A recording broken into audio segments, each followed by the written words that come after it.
Hello दोस्तों, history to the point program में आपका स्वागत है। आज की वीडियो में डिस्कस करेंगे प्राचीन सिक्कों की इतिहास के बारे में। सर्वप्रथम देखते हैं कि सिक्कों का अध्ययन क्या कहलाता है। सिक्कों का अध्ययन न्यूमिस्मैटिक्स कहलाता है। भारत में सिक्कों का इतिहास लगभग 2700 वर्ष पुराना है। सिक्के इतिहास की विशाल साम्राज्यों, छोटे राज्यों की सामाजिक, राजनीतिक तथा धार्मिक पहलुओं को समझने में मदद करते हैं। इसके बाद हम बात करें वैदिक ग्रंथों की, तो वैदिक ग्रंथों में सर्वप्रथम निष्क तथा शतमान नामक सिक्कों का उल्लेख मिलता है। इसके बाद लगभग 500 ईसा पूर्व यानी बुद्ध युग के समय सर्वप्रथम धातु के सिक्कों का प्रचलन शुरू हुआ। ये सिक्के आहत सिक्के कहलाए, जो कि चांदी के बने होते थे, या इन्हें पंचमार्क भी कहा जाता था। ये कुछ इस प्रकार दिखते थे।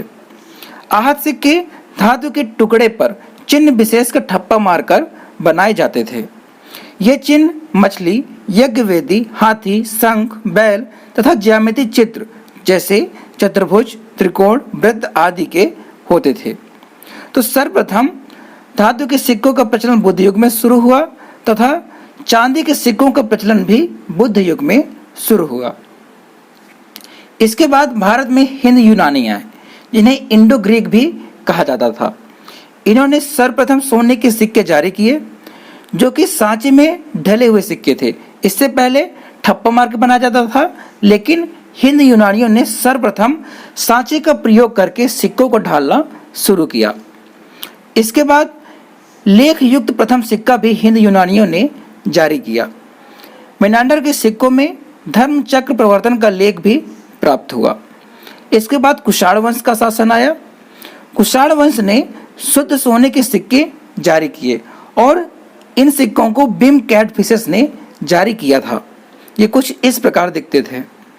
और कुषाण वंश के समय ही सर्वाधिक तांबे के सिक्के भी जारी किए गए। तो सर्वप्रथम सोने के सिक्के हिंद यूनानियों ने जारी किए तथा सर्वप्रथम शुद्ध सोने के सिक्के कुषाण वंश के शासकों ने जारी किए। इसके बाद हम बात करें मौर्यकालीन मुद्रा के, तो मौर्य काल की जो राजकीय मुद्रा थी वो पण थी, जो कि चांदी का सिक्का था। इन्हें आहत सिक्के भी कहा जाता था। मौर्य काल के समय सिक्के स्वर्ण, चांदी और तांबे के बने होते थे।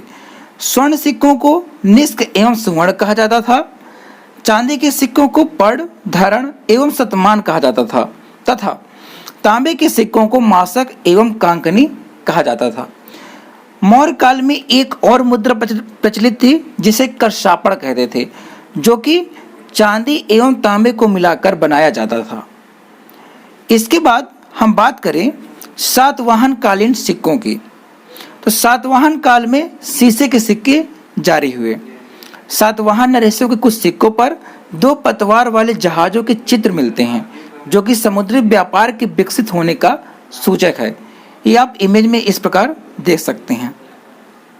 इसके बाद गुप्तकालीन सिक्कों की हम बात करें तो इस समय सर्वाधिक सोने के सिक्के जारी किए गए, जो कि दिनार कहलाए। सोने के सिक्कों को क्या कहते थे? दिनार। चंद्रगुप्त प्रथम ने राजा रानी प्रकार का सिक्का जारी किया, जो कि सोने का था, यानी एक साइड राजा की फोटो और एक साइड रानी की फोटो होती थी। इसके बाद समुद्रगुप्त ने कई सिक्के जारी किए, जैसे गरुड़, बीड़ा, अश्वमेध और धनुर्धर। ये आप इसमें इमेज में देख सकते हैं। इसमें समुद्रगुप्त को बीड़ा बजाते हुए दिखाया गया है। इसके बाद चंद्रगुप्त विक्रमादित्य ने शुद्ध चांदी के सिक्के जारी किए, जिसे रूपक कहा जाता था। और ये सिक्का इन्होंने मालवा तथा गुजरात के शकों पर विजय के उपलक्ष्य में जारी किया था। इसके बाद कुमारगुप्त ने मयूर सिक्का जारी किया और इसके बाद स्कंदगुप्त ने अशुद्ध सोने के सिक्के जारी किए, जो कि वृषभ शैली के थे। इसके बाद हम बात करें मध्य भारत के सिक्कों की, तो महमूद गजनबी ने कलमा का संस्कृत लेख युक्त सिक्का जारी किया। इसके बाद मोहम्मद गौरी ने इसने एक और लक्ष्मी का चित्र युक्त सिक्का जारी किया। ये आप देख सकते हैं, एक और क्या था, लक्ष्मी की फोटो बनी हुई थी। और ये सिक्का मोहम्मद गौरी ने 1194 के कन्नौज या फिर हम इसे कहते हैं चंद्रावर का युद्ध में विजय के उपलक्ष्य में मोहम्मद गौरी ने जारी किया था। इसके बाद दिल्ली सल्तनत कालीन सिक्कों की बात करें तो इल्तुतमिश ने सर्वप्रथम चांदी का टगा और तांबे का जीतल जारी किया। ये आप इमेज में देख सकते हैं, ये कुछ इस प्रकार दिखता था। इसके बाद दिल्ली सल्तनत में ही अलाउद्दीन खिलजी ने सिक्कों पर सिकंदर ए सानी की उपाधि धारण की। इसके बाद मोहम्मद बिन तुगलक ने चमड़े के सिक्के जारी किए और इसी ने सांकेतिक मुद्रा भी चालू की थी और ये प्रथम शासक था जिसने सांकेतिक मुद्रा शुरू की थी। इसके बाद बात करें, सांकेतिक मुद्रा जो थी वो तांबे तथा पीतल के मिश्रित सिक्के होते थे। इसने सिक्कों पर कलमा लिखना प्रारंभ किया। वेरी इंपॉर्टेंट पॉइंट, यानी सिक्कों पर कलमा लिखना किसने प्रारंभ किया? मोहम्मद बिन तुगलक ने।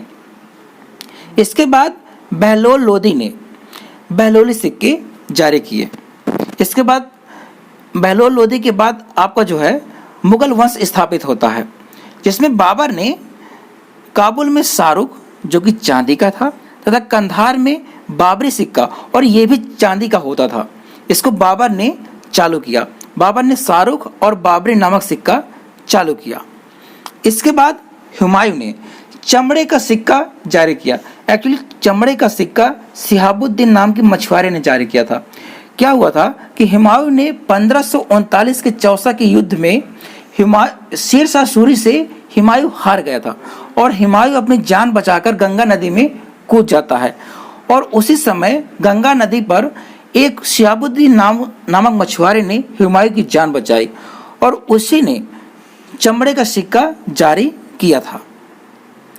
इसके बाद इसी समय शेर शाह सूरी का शासन स्थापित होता है और उसने सोने की असरफी, चांदी का रुपया और तांबे का दाम नामक सिक्के चलाए। सोने की असरफी अमीर लोगों के लिए होती थी, चांदी का सिक्का मध्यम वर्ग के लोगों के लिए, चांदी का रुपया, और तांबे का दाम गरीब वर्ग के लोगों के लिए होता था। एक पॉइंट और याद रखना आपको कि शेर शाह सूरी के समय 1 रुपया 64 दाम के बराबर था। इसके बाद अकबर का शासन आता है। अकबर ने शेर शाह सूरी के रुपया तथा दाम को जारी रखा, लेकिन इसके समय 1 रुपया 40 दाम के बराबर था, जो कि शेर शाह सूरी के समय 1 रुपया 64 दाम के बराबर था। अकबर ने इलाही नामक एक गोल सिक्का चलाया जो कि चांदी का था और एक जलाली नामक चौकोर सिक्का चलाया जो कि चांदी का था। इसके बाद और एक इलाही 10 रुपया के बराबर था। अकबर ने सीताराम प्रकार के सिक्के भी जारी किया। एक सिक्का और था जो सूर्य चंद्र नामक सिक्का था, इसे भी अकबर ने जारी किया था। इसके बाद जहांगीर ने सिक्कों पर अपनी आकृति छपवाना शुरू किया। इसने सिक्कों पर नूर जहां का भी चेहरा छपवाया। शराब का प्याला लिए हुए भी सिक्का जहांगीर ने चालू किया था। एक और सिक्का बहुत प्रचलित था जहांगीर के समय, जिसको कहते थे निसार। ये चांदी का बना होता था। इसके बाद शाहजहां ने तांबे का आना और औरंगजेब ने सिक्कों पर कलमा लिखना बंद करवा दिया। यानी सिक्कों पर कलमा लिखना किसने प्रारंभ किया था? तो मोहम्मद बिन तुगलक। और सिक्कों पर कलमा लिखना किसने बंद करवा दिया? औरंगजेब ने। थोड़ा सा हम देख लेते हैं आधुनिक भारत की मुद्रा के बारे में। तो आधुनिक भारतीय जो मुद्रा है उसे रुपया कहते हैं। इसका प्रतीक चिन्ह आप देख सकते हैं और ये प्रतीक चिन्ह 2010 में डी उदय कुमार ने दिया था। तो वीडियो अच्छा लगा हो तो चैनल को सब्सक्राइब करना बिल्कुल ना भूलें। मिलते हैं नेक्स्ट वीडियो में, तब तक के लिए धन्यवाद।